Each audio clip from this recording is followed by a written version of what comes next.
Então, você me perguntou do chip da beleza. Isso, né? porque tem os problemas, né, relacionados ao chip, né? Porque assim, tu falou da praticidade, que é uma coisa, porra, Sim. é cômodo, Sim. colocar lá o chip, esquecer dele lá e tudo mais, Sim, e esperar mas- que acabar feito. Mas, pô, pode dar problema também. O que pode dar de colateral, assim, Nardo? Pode dar um monte de problema. E o que a gente precisa entender, né, voltando na mesma metáfora, né, é que assim, ninguém toma Novalgina se não tiver dor de cabeça. Né? Então, por que eu vou botar um chip de testosterona, de gestrinona, ou seja lá do que for, né, se eu não tenho uma indicação para aquilo? Qualidade de vida. Irmão, qualidade de vida, a gente precisa mudar os hábitos, entendeu? A gente não precisa mexer nos nossos níveis hormonais que estão normais, certo? Porque aí eu vou desregular uma coisa que está funcionando bem, né? Então, vamos voltar um pouquinho, né, na história para a gente poder entender as coisas, né? Até o final da década de 90, né, toda mulher que entrava na menopausa, né, era feita a terapia de reposição hormonal. Era normal, né? Entrava na menopausa, pum, hormônio, certo?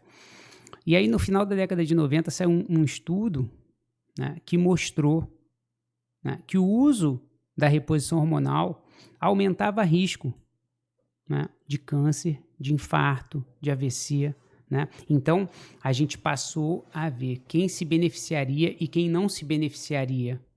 A gente entendeu que aquilo não era para todo mundo, certo? E desde então, a gente tem esse cuidado na questão da terapia de reposição hormonal na menopausa, certo? Tá? Então, como que na reposição hormonal para menopausa eu tenho risco, tá? E no chip da beleza eu não tenho risco. Tem história aí. Aí a Sociedade de Endocrinologia lançou uma nota, né? Lançou há pouco tempo há pouco essa nota. Tempo, eu vi essa né? nota aí, eu vi essa nota. Então, contra o chip, né?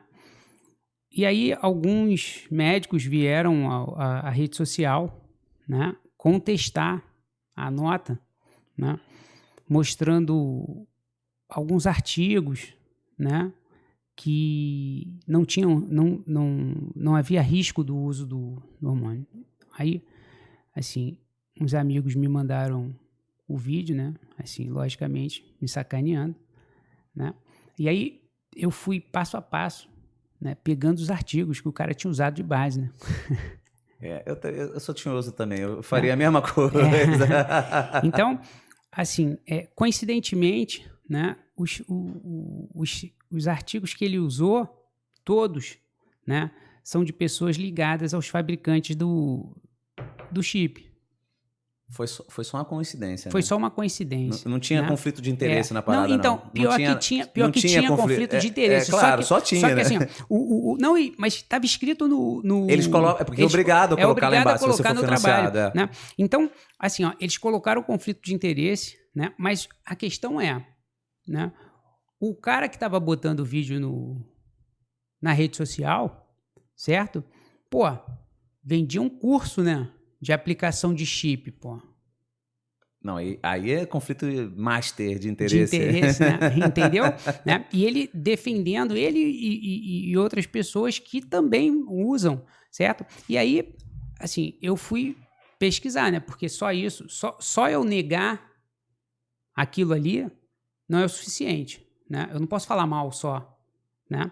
Tá? E aí eu fui fazer uma pesquisa, e aí tem uma revisão, né, que foi um estudo prospectivo, né, no banco de dados das enfermeiras, né, feito com milhões de pacientes, tá bom? Foi feito por Harvard em 2006, tá? Sobre a gestrinona e o chip, não sei o quê.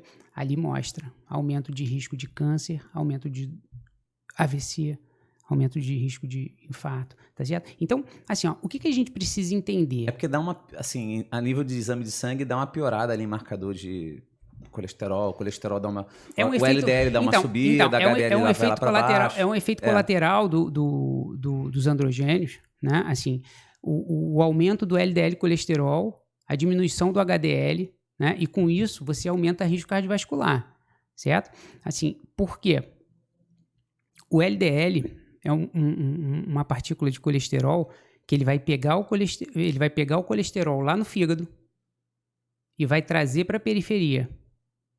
Aumenta a chance de entupir, porque ele vai ficar lá no vaso sanguíneo para entupir. Tá? Esse é o colesterol ruim, o LDL, que aumenta com o uso do hormônio. Tá? O HDL, que é o colesterol bom, ele faz o contrário. Ele pega o colesterol na periferia e leva lá para o fígado jogar fora. Certo? Tá bom? Então, o que eu faço? Eu diminuo o que limpa e aumento o que deixa a gordura lá. Certo? Além disso, né, uma outra alteração é o aumento dos glóbulos vermelhos. O hematócrito aumenta. Então, a chance de trombo é enorme. Certo? Tá? Tem que fazer sangria, né? O fisiculturista, de vez em quando, olhando ali o hematócrito, tem que fazer sangria, né? Os caras fazem sangria para reduzir o hematócrito. Tá certo? Então, assim, ó, e aí? Será que isso já não é suficiente? Né? Assim, ó, mas se a gente continuar falando, a gente vai falar de outras coisas, certo? Assim, ó, o que a gente precisa entender, né, é que assim, ó, eu estou forçando o meu organismo, né, por uma substância exógena sem indicação. Tá bom? Porque eu não tinha indicação. Eu não precisava daquilo, né? Tá bom? Então, é isso aqui. Assim, isso tem que ficar claro. Quando eu vou vender lá o meu chip da beleza, que custa 10, 15 mil reais, entendeu? Assim, ó, que eu não posso contar para minha paciente só a parte boa. Eu tenho que contar para ela que ela tá ganhando, ela tá escolhendo um pacote. Tá? Por quê? Eu sei quem vai ter problema? Não sei, não tem como saber. Não tem como saber, entendeu? Eu acompanhar vai evitar que ela tenha problema? Não, né? Eu falo de uma forma muito mais simples, assim, ó. Eu passo um remédio para alguém, eu sei quem vai ter alergia? Não. Né? Alergia é fácil de eu ajeitar, né?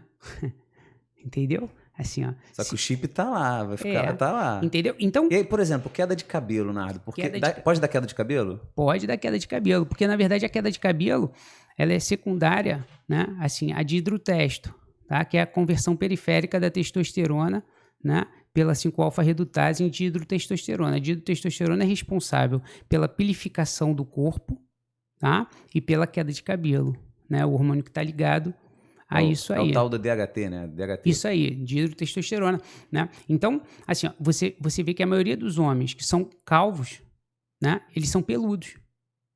Cara, verdade. Né? Assim, né? Então, assim, ó, porque essa é uma ação, né? Então, assim, Nardo, vai ser em todo mundo assim? Não, assim, o corpo humano não é uma conta exata, tá? Assim, a gente tá falando da maioria, assim, da ação fisiológica. É disso que a gente tá falando. Então, assim... Se tem uma mulher, então, Nardo, desculpa interromper, mas tem uma mulher que tem uma tendência a ter queda de cabelo, mas nunca teve queda de cabelo porque o DHT é baixo. Aí começa a usar uma parada dessa, um chip desse daí. E aí, bicho, vai começar a cair cabelo. Vai começar a cair cabelo. Mas aí, como é que faz? Tem que operar, né? Pra tirar a parada. Aí ou trata com remédio, né? Aí você pode dar. Aí tu vai ter que ficar... Aí você entra um outro remédio para poder evitar aquilo ali, né? Assim, ó, porque, por exemplo, na síndrome do ovário policístico, né? Assim, ó, a síndrome do ovário policístico é o quê? Né? É uma mulher, né? Com excesso de hormônio masculino. Certo? Então, nesses casos, você tem, né, o aumento dos pelos, que é chamado de hirsutismo, né? Você tem acne, tá? E você tem calvície de padrão masculino.